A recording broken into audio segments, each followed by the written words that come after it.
Good morning, boys and girls. Happy New Year and welcome back to another week at ARC. We're so pleased that you could join us this morning.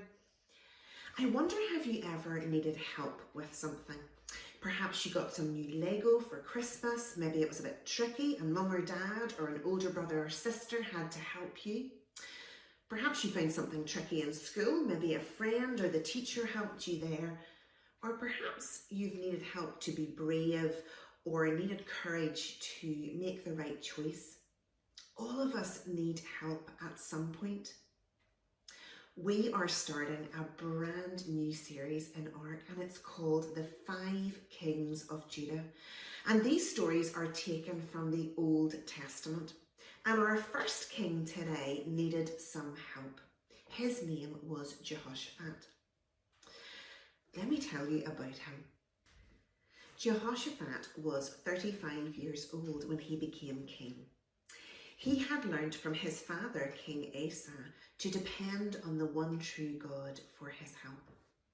He knew of the famous battle that King Asa had fought against a huge army that was twice the size of his own. It seemed impossible that King Asa could win. But Asa did not despair. He trusted in God to be his helper. And that's exactly what God did.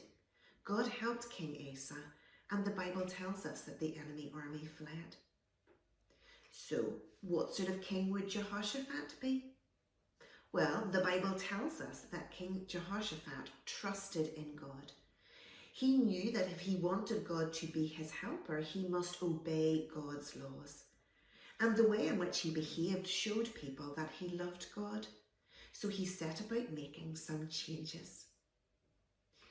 He sent men into the towns to tell people about God's law, and he rearranged and sorted and made improvements to his army.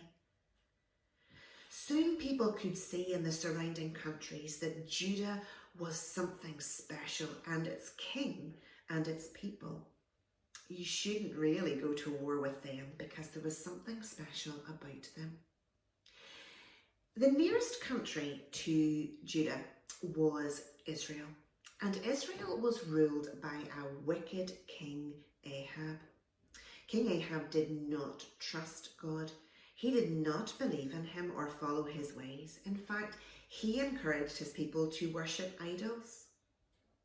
One day, Jehoshaphat was visiting King Ahab, and King Ahab said to Jehoshaphat, "You and I should join together. Let's join our armies together and let's fight the army of Ramoth Gilead."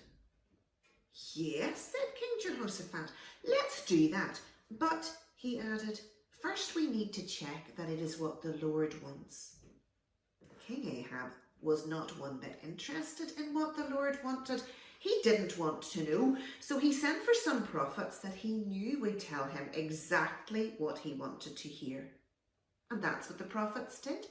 When King Ahab asked them, "Should we go to war together against Ramoth Gilead?"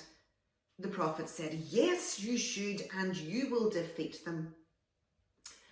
But our King Jehoshaphat wasn't quite convinced, boys and girls, and he said, "Is there not one more prophet?"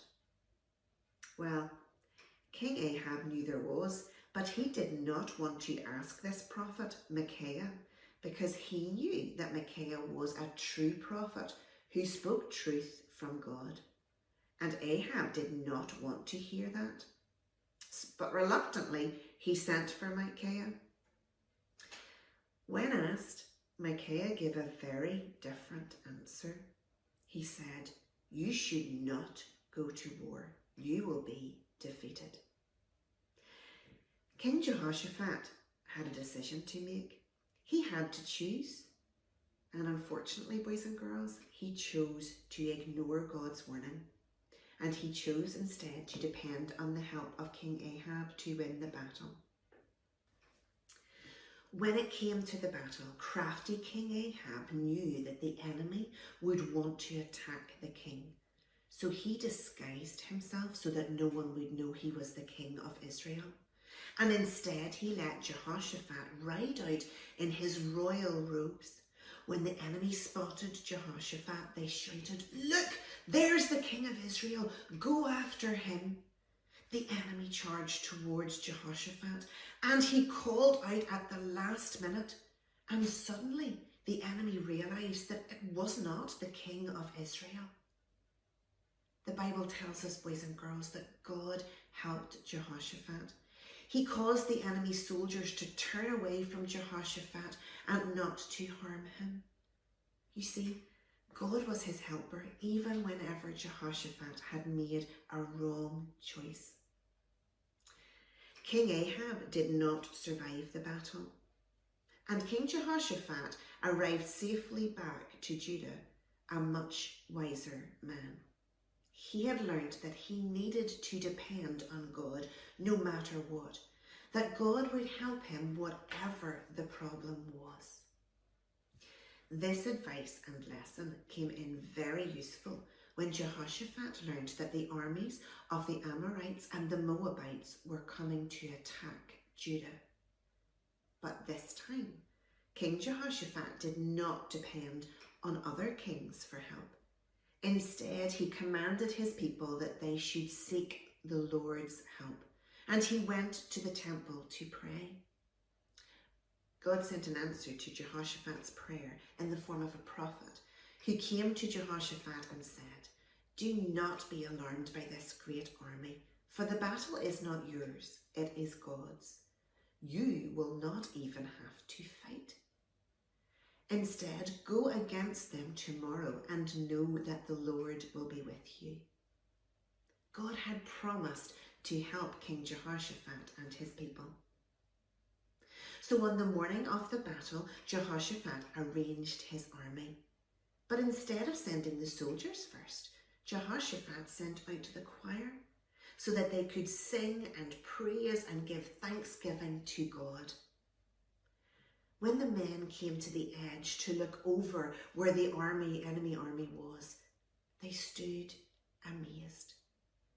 God had caused the enemy army to fight among themselves, and not a single soldier had survived.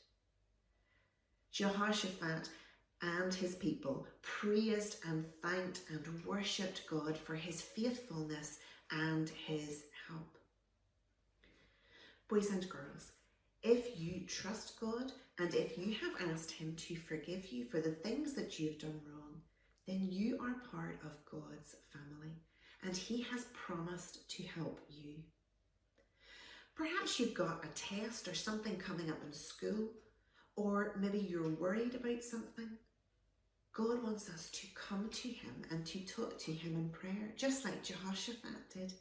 He wants us to tell him about our problems and our worries. God wants the very best for us, and he is able to help us have courage to make the right choices.